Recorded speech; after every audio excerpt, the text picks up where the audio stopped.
En 1611 surgió un caso que conmocionó a la sociedad. Una mujer que torturaba, asesinaba y drenaba la sangre de sus víctimas. Se estima que el número de estas víctimas podría ascender a 650. Todas jóvenes que buscaban trabajo para ayudar a sus familias. En este capítulo nos adentraremos a un fascinante y oscuro mundo donde convergen los temas de vampiros, misticismo y crimen real. Nos sumergiremos en la historia de una figura intrigante y controversial. El día de hoy les hablaré sobre Elizabeth Bathory. Elizabeth Bathory nació en Hungría en 1560, hija de George y Anna Bathory. Creció en el seno de una de las familias aristocráticas más prominentes de Transilvania, donde recibió una excelente educación. Desde temprana edad, Elizabeth estuvo expuesta a prácticas como la alquimia, el esoterismo y la herbolaria, que eran comunes dentro de su familia. Estas influencias moldearían su vida de manera significativa en los siguientes años. A la temprana edad de 15 años, Elizabeth contrajo matrimonio con el conde Ferenc Nasdadi, quien tenía 20 años en ese momento. Juntos se establecieron en un castillo ubicado en tierras solitarias en Sefte. Sin embargo, la vida de Elizabeth en el castillo no era tan perfecta como ella hubiera pensado, ya que Nasdadi frecuentemente se ausentaba por largos periodos debido a las guerras que azotaban la región. La reputación de Nasdadi como líder militar implacable le valió el apodo de El Héroe Negro. La historia de Elizabeth Bathory está envuelta en mitos y leyendas, y uno de los rumores más intrigantes es el supuesto romance que tuvo con un joven de aspecto excéntrico apodado el vampiro. Se dice que este misterioso individuo la introdujo en prácticas de brujería relacionadas con la alquimia y que fue él quien le enseñó el uso de la sangre humana como método para rejuvenecer su cuerpo y detener el paso del tiempo. Estos actos tenían lugar detrás de los muros de su castillo, donde Elizabeth y algunos de sus sirvientes más leales llevaban a cabo rituales oscuros. En una ocasión, mientras una de sus sirvientas peinaba a Elizabeth, ésta le dio sin querer un tirón en el cabello. Elizabeth reaccionó con una crueldad despiadada, volteándose y proporcionándole una cachetada tan fuerte que la joven comenzó a sangrar. Se dice que Elizabeth experimentó un extraño placer por esta acción y que al sentir la sangre salpicando su piel, experimentó una sensación de rejuvenecimiento y suavidad en su epidermis. Tras decidir que necesitaba una cantidad mayor de sangre para sus propósitos, Elizabeth continuó golpeando a la sirvienta hasta causarle la muerte. Luego procedió a drenar su sangre y la vertió en una tina para tomar un baño con ella, en un macabro intento por mantener su juventud. Este incidente es solo uno de los muchos relatos sobre la crueldad de Elizabeth Bathory y su obsesión por mantenerse joven a través de métodos oscuros y sádicos.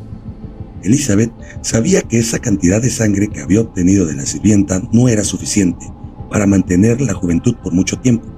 Esto la llevó a buscar métodos más extremos y siniestros para obtener la cantidad necesaria de sangre para lograr su propósito. Es en este momento donde Elizabeth comienza a reclutar jovencitas para trabajar en su castillo. Se dice que esta obsesión por mantenerse joven y hermosa surgió tras la muerte de su esposo en el año 1604.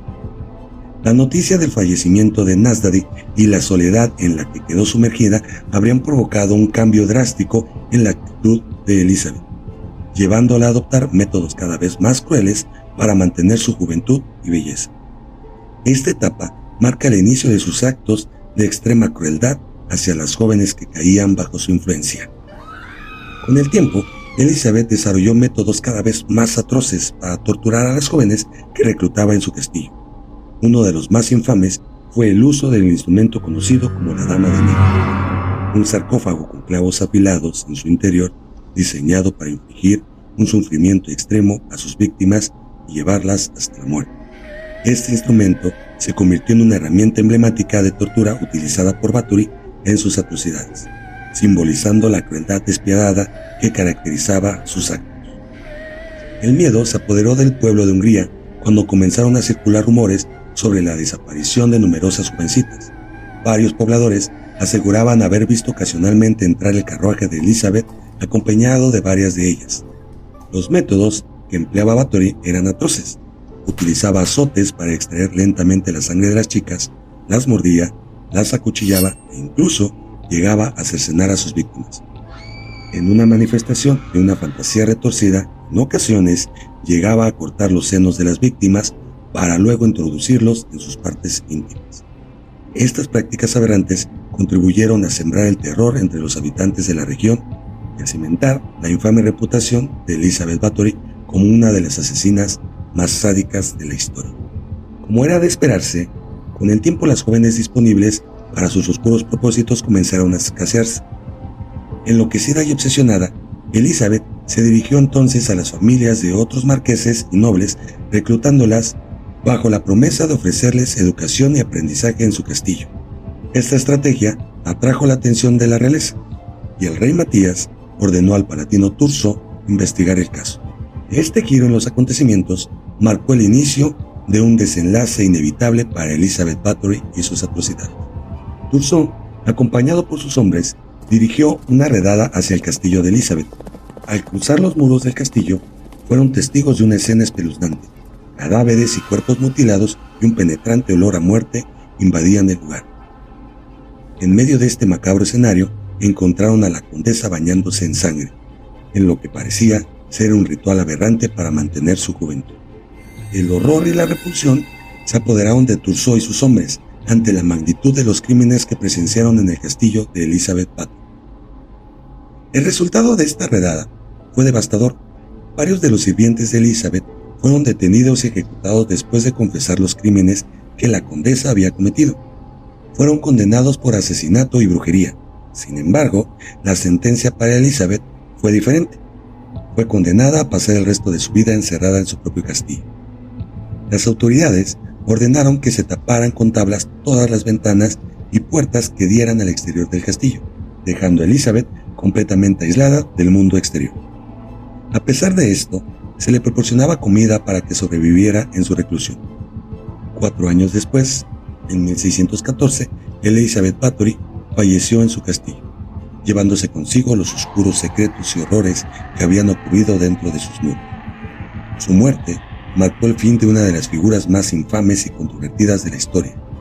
La historia de Elizabeth Bathory, también conocida como la Condesa Sangrienta, ha perdurado a lo largo de los siglos como un símbolo de misterio y horror. Pero, ¿qué pasaría si les digo que esta historia de terror no es verdad? Podría abrir un fascinante debate sobre la veracidad de los relatos históricos y las leyendas que han perdurado a lo largo del tiempo. Pues verán, es crucial retroceder en el tiempo y analizar con detenimiento el contexto en el que se desarrolló el juicio de Elizabeth Bathory.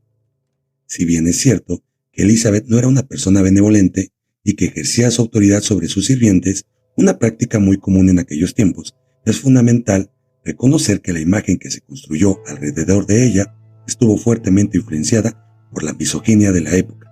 Las familias empoderadas y el propio rey estaban inmersos en una sociedad que desconfiaba y temía a las mujeres que desafiaban las normas del género establecidas.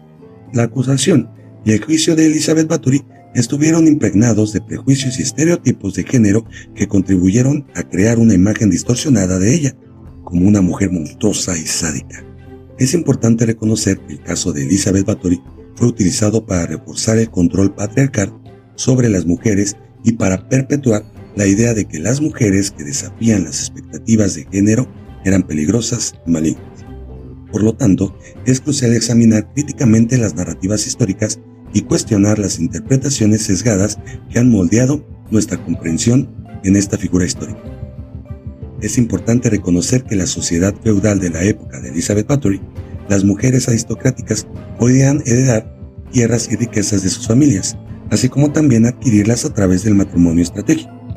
Elizabeth, al casarse con el conde Nadasdi, entró en posesión de propiedades y tierras que contribuyeron a su considerable riqueza e influencia. Además, como mujer de la nobleza, Elizabeth tenía acceso a educación y recursos que le permitieron gestionar y administrar sus propiedades de manera efectiva. Su papel como cabeza de la familia tras la muerte de su esposo le otorgó el poder y autoridad sobre posesiones y sobre los sirvientes. También es importante mencionar que existía una deuda que el rey Matías tenía con el esposo de Elizabeth. Es posible que esta situación haya contribuido a su necesidad de mantener una posición firme para asegurar el mantenimiento de sus propiedades y privilegios.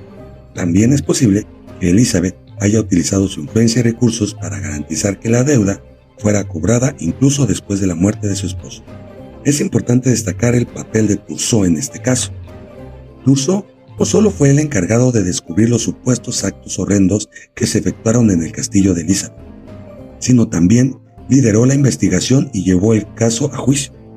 Él fue quien presentó las declaraciones de sus hombres en las que se describían las escenas macabras que presenciaron al irrumpir en el castillo.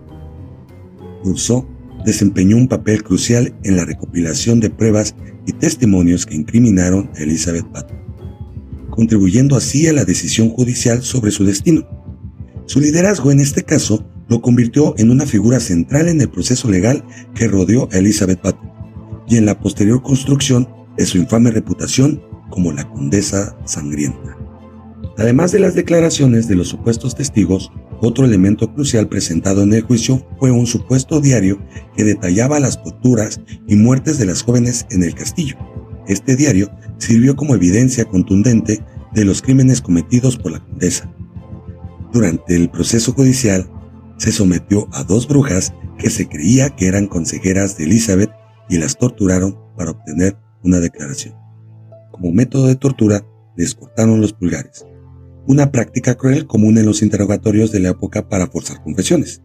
Casualmente, tanto las brujas como un mayordomo fueron ejecutados como resultado de estas supuestas confesiones. Estos testimonios, junto con el diario y otras supuestas pruebas presentadas en el juicio, contribuyeron a la condena de Elizabeth Bathory. Es cierto que Bathory no fue ejecutada, lo cual podría considerarse inusual dada la gravedad de los crímenes que se le atribuyeron. En cambio, fue sometida a un tipo de encarcelamiento peculiar y extremadamente restrictivo. Después de su condena, Elizabeth fue emparedada viva en una habitación pequeña dentro de su propio castillo. Sin embargo, a diferencia de ser simplemente cerrada detrás de puertas y ventanas de madera, un albañil de la época selló esta habitación con ladrillos y un mortero, dejando solo una pequeña abertura para pasar comida. Este método de encarcelamiento, conocido como encierro en vida, era una forma de castigo extremadamente severa que se utilizaba en algunas culturas durante este tiempo. El encierro en vida de Elizabeth Bathory fue una sentencia extraordinaria y brutal que aseguraba que pasara el resto de sus días aislada del mundo exterior, sin posibilidad de escapar o recibir ayuda. Esta forma de castigo refleja la intensidad de la condena impuesta a Elizabeth y el deseo de las autoridades de alejarla completamente de la sociedad, evitando así cualquier posibilidad de defenderse. Es interesante considerar la posibilidad de que Elizabeth Bathory no fue ejecutada debido a la preocupación por el prestigio y el apellido de su familia, que eran de gran importancia en la sociedad de la época. Esta teoría sugiere que las autoridades podrían haber preferido una condena menos escandalosa para evitar dañar la reputación de los Bathory, una de las familias aristocráticas más prominentes de la región. Por otro lado, en cuanto a los artefactos encontrados en el castillo, como las agujas afiladas y las puntas presuntamente utilizadas para tortura, es interesante considerar haber sido interpretados erróneamente como un instrumento de tortura, cuando en realidad tenían otro propósito. Es posible que algunas de estas herramientas fueran utilizadas para cauterizar heridas que eran provocadas por el trabajo de mantenimiento de su castillo, y que las hierbas encontradas eran para prácticas de herbolaria y medicina popular para tratar afecciones y malestares de sus trabajadores. Considero que esto se malinterpretó y fue usado como evidencia de los crímenes que le acusaban. Esta perspectiva plantea interrogantes sobre la validez de las pruebas presentadas durante el juicio y la interpretación de los objetos encontrados en el castillo. Sugiere la posibilidad de que la reputación y el estatus social de Elizabeth Bathory hayan influido en la forma en la que se percibieron sus acciones y el resultado del juicio.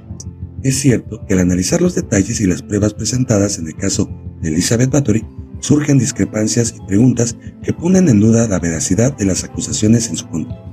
Otro ejemplo es la capacidad de una tina de baño estándar que significativamente es mayor a la cantidad de sangre necesaria para llenarla, lo que sugiere que las afirmaciones sobre los baños de sangre pueden ser exageradas o falsas.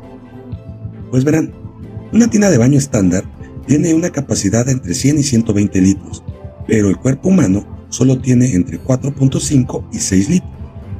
El cálculo indica que tuvo que matar a 22 jovencitas aproximadamente por baño, sin mencionar que el tiempo de coagulación de la sangre es de 4 a 10 minutos. Claramente los datos de la leyenda y el juicio presentado por Tussaud no son congruentes. Es cierto que el elevado número de presuntas víctimas en el caso de Elizabeth Bathory, que asciende a las 650 jovencitas, plantea interrogantes sobre cómo estas desapariciones masivas podrían haber pasado desapercibidas en la sociedad de la época. Este aspecto sugiere la posibilidad de que la historia de Elizabeth Bathory haya sido creada por rumores exagerados o malentendidos, lo que llevó a lo que la sociología define como un pánico moral. El pánico moral es una reacción colectiva en la sociedad basada en percepciones falsas o exageradas que pueden generar histeria pública y la creación de mitos o leyendas urbanas. En el caso de Elizabeth Bathory, es posible que el número exagerado de víctimas y los rumores sobre sus crímenes hayan contribuido a crear una narrativa sensacionalista. Es importante considerar el contexto histórico y sociocultural en el que se desarrollan los eventos relacionados con Elizabeth Bathory, y reconocer que las percepciones y creencias populares pueden distorsionar la verdad y dar lugar a interpretaciones exageradas o erróneas de los hechos. Además, es importante ser críticos al evaluar las pruebas y testimonios que han llegado hasta nosotros a lo largo del tiempo, especialmente cuando se trata de eventos que ocurrieron hace tanto tiempo, y pueden estar sujetos a interpretaciones sesgadas o exageradas. El caso de Elizabeth Bathory es sin duda un ejemplo de cómo diversos factores como la injusticia, la ignorancia, el pánico moral, la misoginia, los intereses políticos y el fanatismo religioso pueden influir en la percepción pública de una figura histórica y en la construcción de su imagen y legado. En última instancia, es importante analizar críticamente todas las facetas de este caso y considerar cómo estos factores pueden haber contribuido a distorsionar la verdad sobre Elizabeth Bathory y sus acciones. El caso es un fascinante misterio que ha perdurado a lo largo de los siglos, alimentando mitos y leyendas sobre la supuesta condesa sedienta de sangre. Sin embargo, al analizar detenidamente las pruebas y testimonios disponibles, es evidente que su historia está envuelta en un velo de exageraciones, prejuicios y malentendidos. Detrás de la figura de la condesa sangrienta se encuentra una compleja intersección entre factores históricos, sociales y culturales que influyeron en la percepción pública de Elizabeth Bathory y en la construcción de su infame legado, desde la misoginia arraigada en la sociedad de la época hasta el pánico moral, generando rumores exagerados. Cada elemento contribuyó a dar forma a una narrativa que eclipsó la verdad sobre los eventos ocurridos en ese castillo. Es esencial recordar que, aunque Elizabeth Bathory no fue inocente de crueldad y violencia, su historia es un recordatorio vivido de cómo la injusticia, el miedo y la superstición pueden distorsionar la realidad y crear monstruos donde quizás solo haya seres humanos con propias fallas y tragedias. El caso de Elizabeth Bathory es un recordatorio de que incluso en los relatos más oscuros y misteriosos, la verdad puede ser más compleja y matizada de lo que parece a simple vista. Este es el primer capítulo del podcast El Baúl del Misterio. Espero les haya gustado. Déjenme saber su punto de vista. Me gustaría leer sus comentarios respecto a este caso y quisiera saber qué otros temas les gustaría escuchar. Yo soy el Cid y esto es El Baúl del Misterio.